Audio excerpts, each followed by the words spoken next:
So I'm going to show you what the product of this reaction sequence is. In summary, real quick, what we see here is we're starting with an aldehyde and amine. That's going to first produce an imine. But under acidic conditions, it forms an iminium ion, which can be reduced with sodium cyanoborohydride. So this is known as a reductive amination. We make an amine through a reductive process. The second step, adding this acid chloride, is going to form an amide, or some people also call it an amide. That can then be reduced with lithium aluminum hydride to get back to an amine. So let's look at the first step. When we add our amine, right here, ethylamine, to our aldehyde, we're going to get an imine, which is essentially the structure down here without the hydrogen in charge. But since we're in acidic conditions with the acetic acid, ACOH, it's going to be protonated into the iminium ion. Iminium ions can be reduced with sodium borohydride derivatives. We could use sodium borohydride, but we don't, because if we have sodium borohydride in the presence of our aldehyde at the beginning, it would reduce to an alcohol. Sodium cyanoborohydride is slightly less reactive. It will not react with the aldehyde, but it will react with the iminium ion. So what's going to happen here is we're going to reduce our iminium ion just like we would reduce an aldehyde or ketone. We're getting rid of the double bond right there, and it's going to be a single bond. And we're left with an amine. So here is our amine intermediate right here.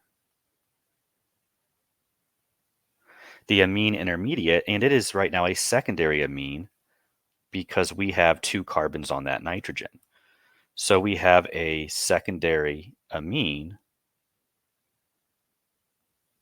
and we're going to add an acid chloride, which is going to just be a substitution reaction. The nitrogen is going to kick out that chlorine, and we're going to be left with an amide or amide, depending on how you pronounce it.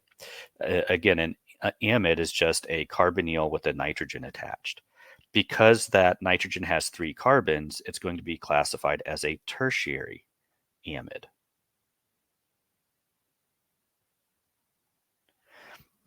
Now, just like aldehydes and ketones, any carbonyl derivative really can be reduced with lithium aluminum hydride. The difference being is if we had an aldehyde or ketone, we'd get an alcohol. With amides, the lithium aluminum hydride is essentially going to remove that oxygen altogether and replace it with two hydrogens, giving us an amine.